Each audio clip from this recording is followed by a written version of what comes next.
శ్రీమాత్రే నమః. అమ్మతో ప్రయాణానికి స్వాగతం. అందరికీ అమ్మవారి ఆశీస్సులు ఎప్పుడు ఉండాలని మనస్ఫూర్తిగా ఆ తల్లిని వేడుకుంటూ కొత్త అమావాస్య నాడు ఈ కథను విని అమ్మవారి అనుగ్రహాన్ని పొందుదాం.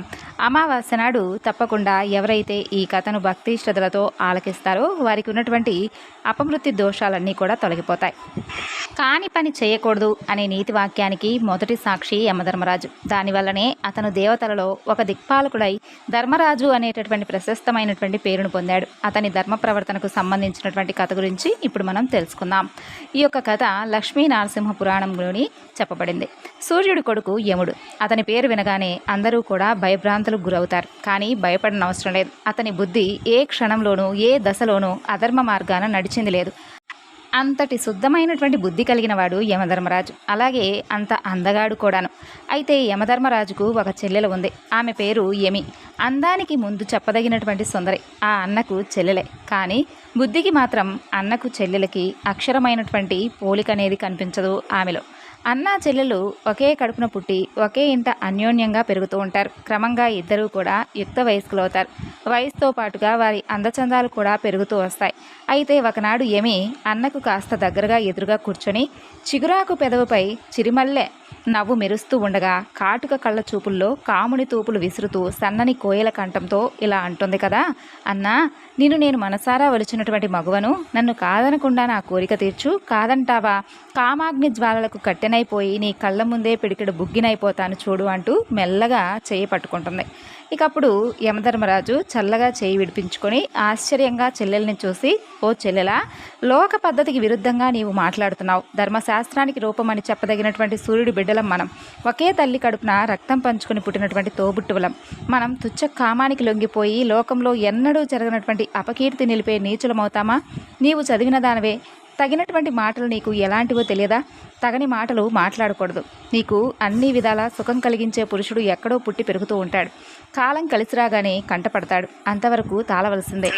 అటు మన అమ్మ వంక కానీ ఇటు మన నాయన వంక కానీ ఎన్నడూ లేనటువంటి ఈ దుష్ట మార్గాన నడవడం కలలోనైనా కానీ తగదు అంటూ క్రమక్రమంగా చిరాకు కూడా సూచిస్తూ చెబుతాడు. యమి శాంతించలేదు. మరింతగా రెచ్చిపోతుంది. ఆ తరువాత స్త్రీ కామవసరాలైనప్పుడు ఆమె కోరికను తీర్చడం పురుషుడి ధర్మం. అన్నా చెల్లెలు అని అర్థం లేనటువంటి వావి వరుస కల్పించుకొని లోకం పనికి మాలిన పతనావస్థకు దిగజారిపోతుంది. శరీర సుఖానికి వావి వరుసలు అడ్డురావు అనేటటువంటి పరిష్కార మార్గం మనం చూపుదాం.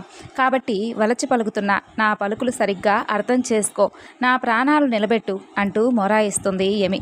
యమి వాదం విని యమధర్మరాజు శాంతంగా మరలా ఇలా అంటాడు. చూడు చెల్లి, చెయ్యరాని పని ఇది. ఈ పని పశువులకు పక్షులకు చెల్లుతుంది, కానీ మన వంటి ఏకగర్భజనికులైనటువంటి ప్రాణులకు తగదు. కాబట్టి తుచ్చమైనటువంటి ఈ యొక్క శారీరక సుఖానికి శారీర వికారానికి లొంగక బుద్ధిమంతురాలుగా ప్రవర్తించు అని చెబుతాడు యమధర్మరాజు. మంచిది. ఒకే కడుపున పుట్టిన మన వంటి ప్రాణులు ఏకం కాకూడదు అన్నావు. ఒకే కడుపున ఉండవచ్చినటువంటి వాళ్ళం ఈ లోకంలో ఒకే శరీరంగా ఒకే పానుపుపై ఏ విధంగా కలిసి ఉండకూడదు అంటూ ఏమీ అడ్డు ప్రశ్న వేస్తుంది. చెల్లెలా, అలాంటి ప్రశ్నలు చిత్తశుద్ధి కలవారు వేయకూడదు. క్షణికమైనటువంటి శరీర సుఖానికి లొంగి తల్లి, పిల్ల, చెల్లెలు అనేటటువంటి విచక్షణ లేకుండా జ్ఞానజీవులు ప్రవర్తించకూడదని బ్రహ్మదేవుడే శాసించాడు. మనం జ్ఞానజీవులం. తెలిసి ఇలాంటి అకార్యం మనం చేస్తే ఇది ధర్మం అవుతుందా? జ్ఞానం అవుతుందా? అసలు ఇలాంటివి లోకంలో ఉంటాయా? మంచిని నిర్ణయించుకొని చెయ్యాలి. దానిని లోకం అనుసరిస్తూ ఉంటుంది. మంచి చెడ్డ అనేది చూడకుండా మృగాల్లాగా మన వంటి వారు నడిస్తే ఇక సృష్టి ఏమవుతుంది అని కాస్త మందలిస్తున్నట్లుగా మాట్లాడతాడు యమధర్మరాజు. మరలా చివరి మాటగా ఈ విధంగా అంటాడు. చూడు చెల్లెలా, నేను ధర్మాన్ని గౌరవిస్తూ చెలించనటువంటి చిత్తంతో శివకేశవులను ఆరాధించే దృఢవ్రతుడను. నేను నీలాంటి పాపపు పని ఎన్నడూ చెయ్యలేను. నువ్వు ఒక క్షణం ధర్మాన్ని ఆలోచించు అని చెబుతాడు. యమి సిగ్గుతో తల వంచి చేతులు జోడిస్తుంది. ఆ తరువాత యమధర్మరాజుతో ఇలా చెబుతుంది. చూడన్నా, నేను ఈ విధంగా కావాలని చేయలేదు. నేను ఈ విధమైనటువంటి కోరికతో నిన్ను చేపట్టాలనేటటువంటి ఆశ నాకు అస్సలు లేదు. మనం ఈ విధంగా నిరూపిస్తే రేపటి రోజున సృష్టి మొత్తం అన్నా చెల్లెల యొక్క బంధం ఏమిటో తెలుసుకుంటుందని నేను కావాలని నీ దగ్గర అలా ప్రవర్తించాను. ధర్మ ప్రవర్తనలో నీవు ఏ పాటి వాడివో ఈ లోకం తెలుసుకోవాలని ఈ విధంగా నిరూపించాను. ధర్మపాలనలో అంత దృఢవ్రతుడు కాబట్టే నీకు యమధర్మరాజు అనేటటువంటి పేరు నీవు పొందావు. కాబట్టి ప్రధాన దేవతలలో కూడా నీవు ఒకడైనావు. నన్ను ఏదైనా తప్పుగా మాట్లాడి ఉంటే క్షమించమని వేడుకుంటుంది. ఇది పాపహరమైన కథ. దీనిని చదివి మానవులు ధర్మ మార్గమందు స్థిరచిత్తులై ఉండడానికి గొప్ప సాధన చెయ్యాలి. యముడి వలె దృఢవ్రతులు, అకార్యాలను చెయ్యని వారు ఏ మానవులైతే ఉంటారో అలాంటి వారు దీనత్వం పొందుతారు అంటూ మా గురువుగారు సుఖమహర్షికి చెప్పారని చెప్పి సూత మహర్షి శౌనకాది మహామునులందరికీ కూడా ఈ విధంగా తెలియజేస్తాడు. మరి ఈ అమావాస్య రోజున మరొక చక్కని కథ గురించి తెలుసుకుందాం. పితృవంశీయులు 7 సమూహాలు. అందులో మరీచుడు ఒకడు. ఈ మరీచుని కుమారుడు మారీచుడు. దేవతల పితృదేవతలను అగ్నిస్వార్థులు అంటారు. ఎక్కువగా యజ్ఞాలు చేసిన వాళ్ళు ఈ లోకంలో నివసిస్తారు. వీళ్ళు ఈ యొక్క యజ్ఞంలో నెయ్యి ఎక్కువగా తాగుతూ ఉంటారు. వీళ్ళ మానస పుత్రిక అయినటువంటి అచ్చోల ఈ పితృదేవతలు సృష్టించినటువంటి ఒక ఆవిడ భూమి తగలకుండా గాలిలో కూర్చొని తపస్సు చేస్తూ ఉండేది. పితృవంశ దేవతలు ఆభరణాలతో హారాలతో చక్కగా తయారై వచ్చేవారు. వారిలో ఉన్నటువంటి మావస్యుడిని చూడగానే అచ్చోల మనసు పడుతుంది. తదేకంగా చూస్తూ ఉన్నటువంటి అచ్చోలాను చూసి మావస్యుడు, నీ మనసులో ఏం కోరిక ఉందో చెప్పు తల్లి, తప్పక తీరుస్తామంటారు. అప్పుడు ఆ అచ్చోల మావస్యుడితో నాకు వివాహం జరిపించండి అని కోరుకుంటుంది. అప్పుడు వాళ్ళు, మేము నీకు తండ్రి సమానులం కదా, తండ్రి కుమార్తెలకు వివాహం ఎక్కడైనా జరుగుతుందా, అది తగదు అని చెబుతారు. ఇక మావస్యుడు కూడా ఈ కోరిక తగదు, కుమార్తెను వివాహం చేసుకునే ఆలోచన నాకు అస్సలు లేదు అంటాడు. ఆ అసహజమైనటువంటి కోరిక కోరినందున ఆమె తపశ్శక్తి అంతా కూడా నశించి నేలపై పడుతుంది. మావస్యుడు మాత్రం భ్రష్టుడు కాలేదు. ఆమె మావస్యను పొందలేదు. అందుకే ఆమె అమావాస్య అయింది. అందుకే అమావాస్య రోజున శుభకార్యాలు చేయకూడదంటారు. కానీ ఈవేళ చేసినటువంటి దానాలు అక్షయ ఫలితాన్ని ఇస్తాయి. తండ్రి విషయంలో తప్పు చేశావు, నీవు భూలోకంలో తపస్సు చేశావు, అపవిత్రమైనటువంటి కోరిక కోరావు, ఈ శరీరాన్ని త్యజించి మరలా తపస్సు చెయ్యి. 28వ ద్వాపర యుగంలో వసువు కూతురుగా చేపలా పుడతావు, పల్లెవాడి చేతుల్లో పెరుగుతావు, మహాపురుషుడి వల్ల కన్యత్వం చెడకుండా కంటావు. ఆయన రాసే గ్రంథాలు సాహిత్యం మరెవ్వరూ కూడా రాయలేరు. అతని వలన నీవు ఈ లోకంలోకి మరలా తిరిగి వస్తావు. నీ శరీరం పుణ్యనదిగా మారుతుందని చెప్పి అనునయిస్తారు పితృదేవతలు. అయితే ఇంద్రుడు ఇచ్చినటువంటి రథంతో ఎక్కడికైనా వెళ్ళగలిగిన వాడు వసురాజు. ఆయన ఒకనాడు అలా వెళుతూ ఉంటే సుంతీమణి అనే ఒక నది ప్రవాహ మార్గంలో కోలాహలం అనే ఒక పర్వతం అడ్డు వచ్చి ప్రవాహాన్ని ఆపుతుంది. అది చూసి ఆ వసురాజు కాలి బొటన వేలుతో తన్నగా ఆ కొండ ఎగిరిపోతుంది. ఆ నదిని ఆ పర్వతం తాకడం వలన వాటికి గిరిక అనే ఒక కుమార్తె పుడుతుంది. ఆ పసికందును వేటకు వచ్చినటువంటి ఒక మహారాజు చూసి తీసుకొని వెళ్ళి పెంచుకుంటాడు. వసురాజుతో గిరికకు వివాహం జరుగుతుంది. ఆ దంపతులకు అది మొదటి రాత్రి. కుమారా, రేపు పితృకార్యం ఉంది, తొందరగా వెంటనే వెళ్ళి దర్భలు తీసుకొనిరా అంటాడు వసురాజు తండ్రి. భార్య మీద కోరికతో ఉన్నందున విమానంలో ఆయన రేతస్సు పతనమవుతుంది. దాన్ని ఒక దొన్నెలో కట్టి తన పెంపుడు డేగ మెడలో కట్టి తన భార్యకి ఇచ్చిరమ్మని చెప్పి చెబుతాడు. అదలా ఎగురుతూ వెళ్తుంది. దాన్ని ఇంకో డేగ చూసి అది మాంసం అని చెప్పి అనుకుని దానిపై పోరాటం చేస్తుంది. ఆ పోరాటంలో ఆ రేతస్సు దిగువ ఉన్నటువంటి గంగలో పడుతుంది. ఆ సమయంలో ప్రయాగ నుండి యమునా తీరం వైపుకు వస్తున్నటువంటి ఒక చేప నోటిలో అది పడుతుంది. ఆ చేప పల్లెరాజు అని పిలువబడే దాసరాజు వలలో పడుతుంది. ఆయన ఆ చేపను కూర చేయమని చెబుతాడు. ఆ చేపను కోయగా అందులో ఒక బాలుడు బాలిక ఉంటారు. అమ్మాయి శరీరం నుండి చేపల కంపు 1 యోజనం అంటే 8 మైళ్ళ దూరం వస్తుంది. అందుకని ఆమెను మత్స్యగంధి అనేవారు. అబ్బాయి వద్ద ఆ వాసన రాదు. ఇక ఆ చేప అత్రిక అనే అప్సరస ఇంద్రుడి ఆనతిపై ఒకనాడు దూర్వాసుడికి తపోభంగం చేస్తుంది. నీవు చేపవైపోగాక అంటూ శపిస్తాడు. అత్రిక ప్రాధేయపడేసరికి దివ్య పురుషుడు రేతస్సు వలన నీకు 2 పిల్లలు కలుగుతారు, అప్పుడు నీకు విముక్తి కలుగుతుందని చెబుతారు. ఆ విధంగా ఆ చేపను చంపడంతో అత్రికకు శాప విముక్తి అవుతుంది. దాసరాజు పిల్లలను ప్రేమగా పెంచుతూ ఉంటాడు. అమ్మాయికి సత్యవతి అనే పేరు పెడతారు. ఆయనే తండ్రిని పిల్లలు కూడా భావిస్తూ ఉండేవారు. ఇక దాసరాజు ఇంటికి దగ్గరగా నది దాటడానికి పడవ ఉంటుంది. అటు వచ్చిన వారిని వారిచ్చినటువంటి ధనం తీసుకొని దాటిస్తూ ఉండేవాడు. వశిష్ఠుడికి 100 మంది కుమారులు. వారిలో పెద్దవాడు చాలా శక్తి సంపన్నుడు, మహాజ్ఞాని, తపస్శాలి. అలాగే వాస్తు జ్యోతి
వారికి కూడా తప్పకుండా లక్ష్మీ నరసింహస్వామి వారి యొక్క అనుగ్రహం సంపూర్ణంగా లభిస్తుంది.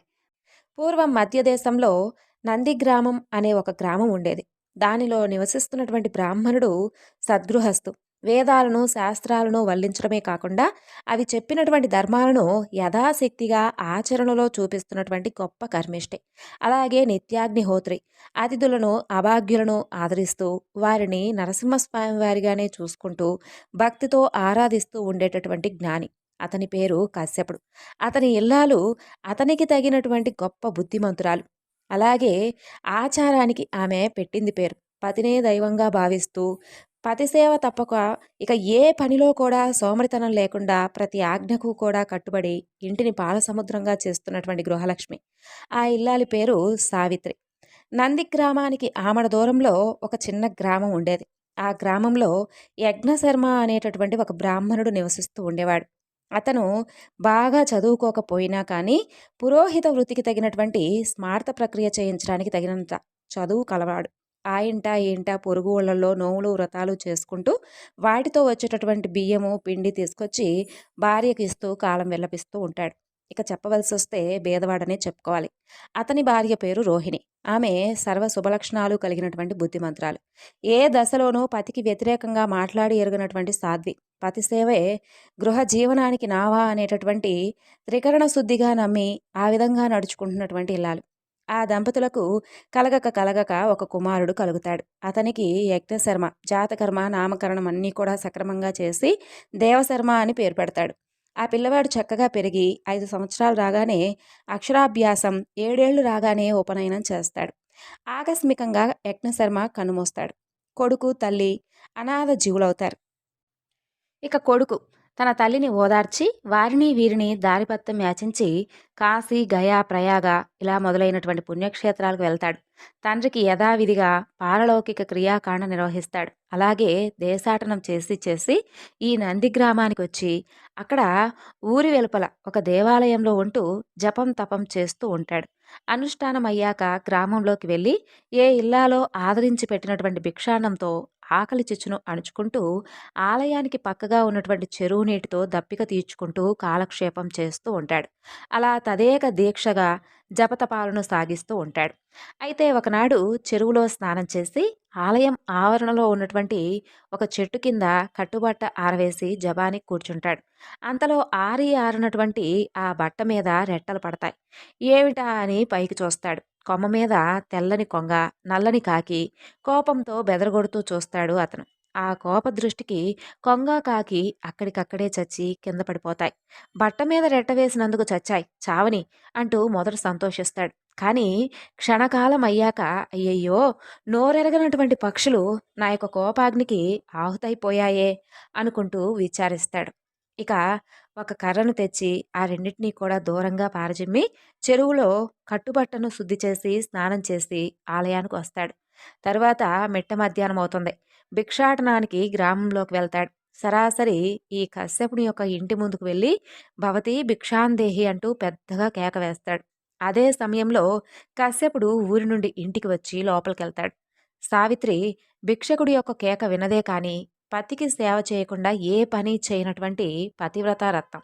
కాబట్టి దేవశర్మకు ఆహారం పెట్టలేకపోతుంది. పతికి స్నానం, భోజనం ఇవన్నీ కూడా సక్రమంగా జరిపి ఆయన నిద్రించిన తరువాత ఒక విస్తర్లో ఆహార పదార్థాలు తీసుకొనొచ్చి ఇవిగో తీసుకోవడుగా అంటూ ఆదరంగా అంటుంది. అప్పుడు ఆ దేవశర్మ, నేనెప్పుడో వచ్చి అన్నం అడిగానమ్మా, మరి ఇంతసేపు నీ వాకిటి ముందు నన్ను నిలబెట్టావు, ఇప్పుడు అన్నం తీసుకొనొస్తావా అంటూ దేవశర్మ రోషంతో మండిపడిపోతాడు. ఇక ఆ ఇల్లాలను కాల్చేస్తాను చూడన్నంతగా చురచుర చూస్తూ ఉంటాడు. తాను గొప్ప తపశ్శక్తి కలవాడినని చెప్పేసి ఆయనకు బాగా గర్వం. ఇక అమాయకురాలైనటువంటి ఆ సావిత్రి పరమ పతివ్రత. అతని చూపులకి ఏమాత్రం జగ్గకుండా, ఏమయ్యా, నేనేమైనా కొంగనో కాకినో అనుకున్నావటయ్యా? నేను కొంగను కాకిని కాను. నీ యొక్క కరకర చూపులకు నేను కాలిపోయి చావడానికి. ఇదిగో తీసుకో భిక్ష అంటూ చిన్నగా నవ్వి హేళనగా ఆ మాటలంటుంది. ఆ మాటకు దేవశర్మ గతుక్కుమంటాడు. ఎక్కడో ఊరి వెలుపల చెట్టు కింద జరిగినటువంటి విషయం ఇంట్లో ఉన్నటువంటి ఈ స్త్రీకి ఎలా తెలిసింది? ఈ యొక్క పరోక్ష విషయ జ్ఞానం ఈ ఆడదానికి ఎలా వచ్చింది? ఈ ప్రశ్నతో అతనికి ఉన్నటువంటి ఆకలి మొత్తం అణిగిపోయి ఆశ్చర్యంతో తలమునకలేస్తాడు. కిమ్మనకుండా ఆహార పదార్థాలు తీసుకుంటాడు. తల ఉంచుకొని తిన్నగా తన విడిదికొస్తాడు. ఆకులు ఆహార పదార్థాలు కుమ్మరించి అన్నీ కలిపి ఒకసారి ఆహరిస్తాడు. తరువాత అతనికి సరైనటువంటి చైతన్యం లేదు. అలాగే చెయ్యి, నోరు కడుక్కుంటాడు. ఎండ చల్లబడిన తర్వాత మరలా కాసేపటి ఇంటికొస్తాడు. అప్పటికి కాసేపుడు నిద్రలేచి ఏదో కాస్త పని మీద బయటికి వెళ్ళిపోతాడు. సావిత్రి పురాణ కథలేవో చదువుకుంటూ చక్కగా తీరుబాటుగా కూర్చొనుంటుంది. అమ్మా అంటూ కేక వినపడగానే తాటాకు పత్తం పదిలంగా కింద పెట్టి మెల్లమెల్లగా కలహంసలాగా అడుగులు వేసుకుంటూ వీధి వసారలోకి వస్తుంది. ఎదుట చేతులు జోడించి నిల్చున్నటువంటి బ్రహ్మచారి దేవశర్మ. ఏమిటి వడుగా మరలా వచ్చావు అంటూ ఆదరంగా అడుగుతుంది. అమ్మా మరి ఏమీ లేదమ్మా, నాదొక చిన్న సందేహం. ఎక్కడో జరిగినటువంటి దాన్ని ఇంట్లో ఉన్నటువంటి నువ్వు ఏ విధంగా తెలుసుకున్నావు? అసలు ఎలా చెప్పగలిగావు? ఆ శక్తి నీకెలా వచ్చింది తల్లి? అది అడుగుదామని చెప్పి ఇందాక వచ్చానంటూ బెదురుతూ చెబుతాడు. ఇక ఓహో అదా, చెప్పనా? పతిని ఆరాధ్య దైవంగా భావించి ఎవరైతే సేవిస్తూ ఉంటారో ఆ భార్య నిజంగా పరమపతివ్రతే. అది భార్యకున్నటువంటి ధర్మం. నేను ఆ ధర్మాన్ని ఏమార్చకుండా ఎప్పుడూ కూడా నెరవేర్చుకుంటూ వచ్చాను. దానివలన నాకు పరోక్ష విషయ జ్ఞానం కలిగింది.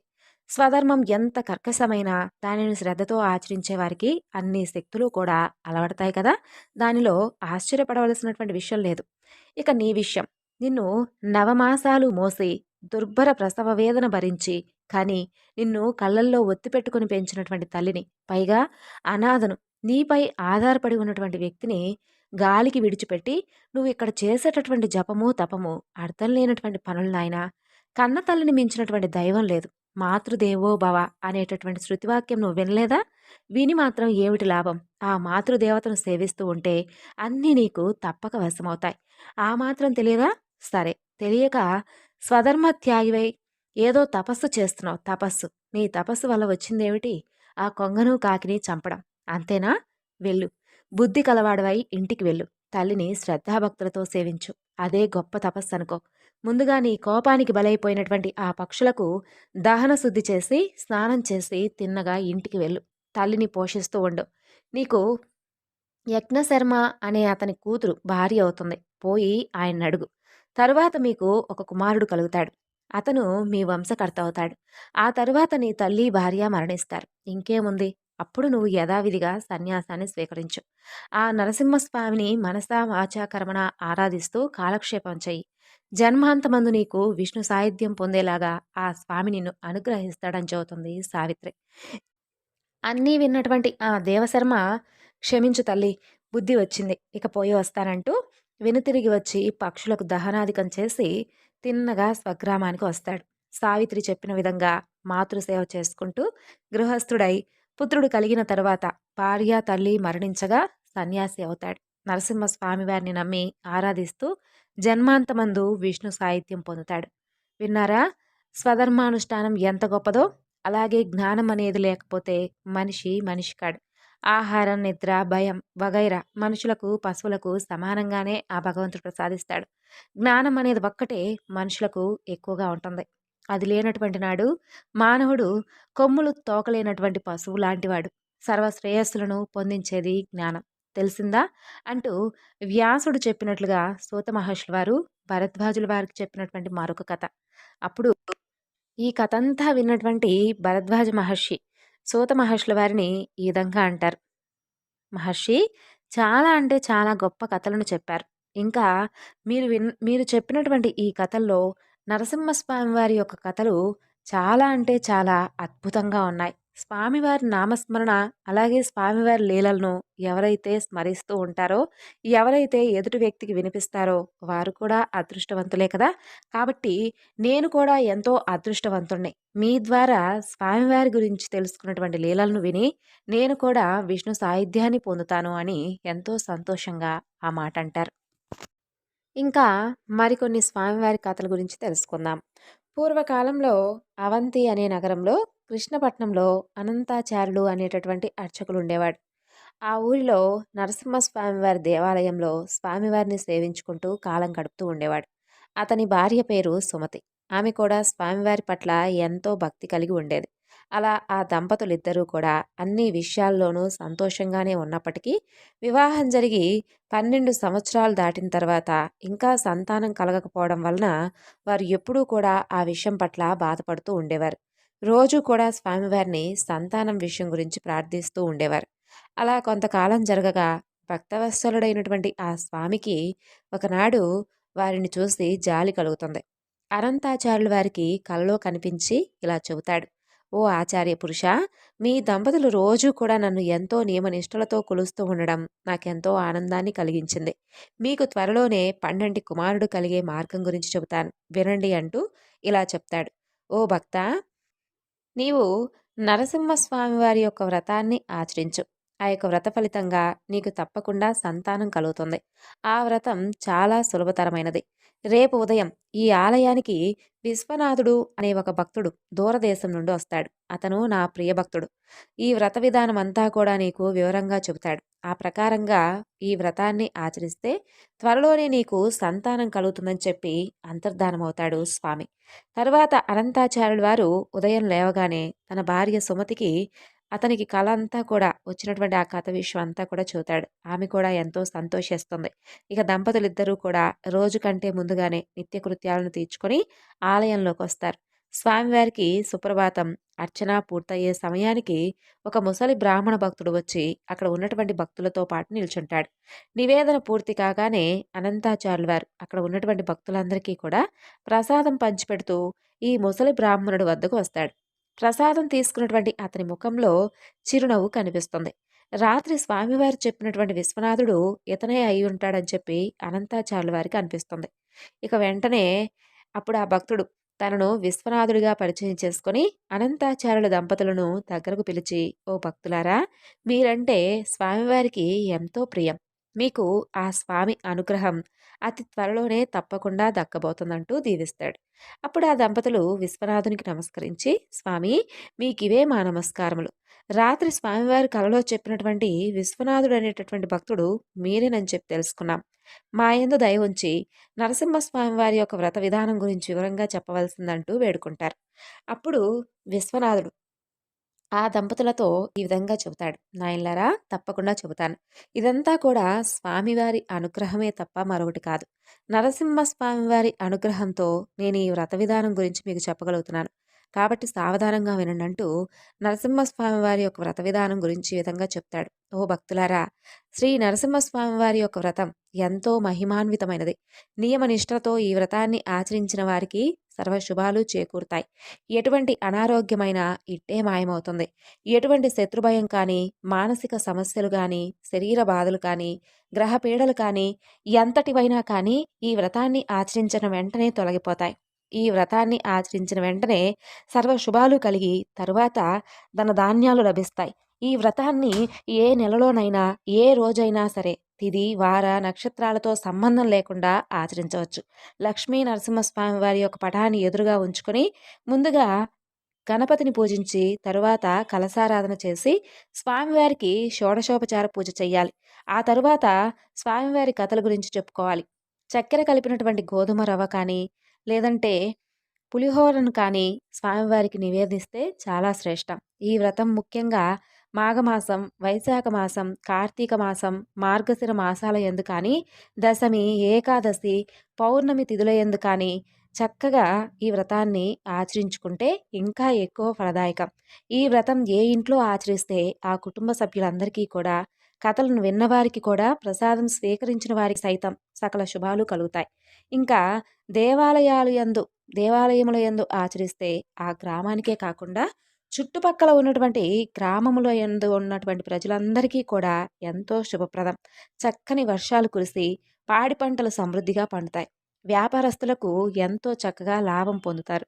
విద్యను అభ్యసించే వారికి మంచి ఉద్యోగం వస్తుంది. కన్యలకు మంచి వరులతో వివాహం జరుగుతుంది. స్త్రీలందరూ కూడా కలకాలం సుమంగళీమణులుగా ఉంటారు. ఆ గ్రామంలో ఉన్నటువంటి ప్రజలందరికీ కూడా సర్వ శుభాలు చేకూరుతాయని చెబుతాడు. కాబట్టి ఈ వ్రతాన్ని మీ దంపతులిద్దరూ కూడా చక్కగా ఆచరించుకొని స్వామివారి అనుగ్రహంతో చక్కని సంతానాన్ని పొందండి అని చెబుతాడు. అప్పుడు అనంతాచార్యుల వారి దంపతులు విశ్వనాథుడితో ఇలా అంటారు, స్వామి మీరు ఎక్కడి నుండో వచ్చారో ఏమో మాకైతే తెలియదు కానీ వయసులో మాత్రం మాకు తండ్రిలా ఉన్నారు. దయచేసి ఆ యొక్క వ్రతాన్ని మా చేతుల మీదుగా చేపించి చక్కగా ఆ వ్రత విధానంతా ఆచరించిన తర్వాత మమ్మల్ని ధన్యులను చేసి ఆ తర్వాత వెళ్ళండి అని చెప్పి ఆ దంపతులు ప్రార్థిస్తారు. అప్పుడు ఆ ముసలి బ్రాహ్మణుడు అలాగేనని చెప్పి అంగీకరిస్తాడు. ఆ విధంగా అనంతాచార్యుల దంపతులిద్దరూ కూడా ఎంతో భక్తి శ్రద్ధలతో స్వామివారి వ్రతాన్ని ఆచరించి స్వామివారి అనుగ్రహంతో చక్కని కుమారుని పొందుతారు. ఆ దంపతులిద్దరూ కూడా స్వామివారిని ఎప్పుడూ కూడా మర్చిపోకుండా కలకాలం స్వామిని సేవించుకుంటూ సుఖ సంతోషాలతో జీవించి చివరికి ముక్తిని పొందారు.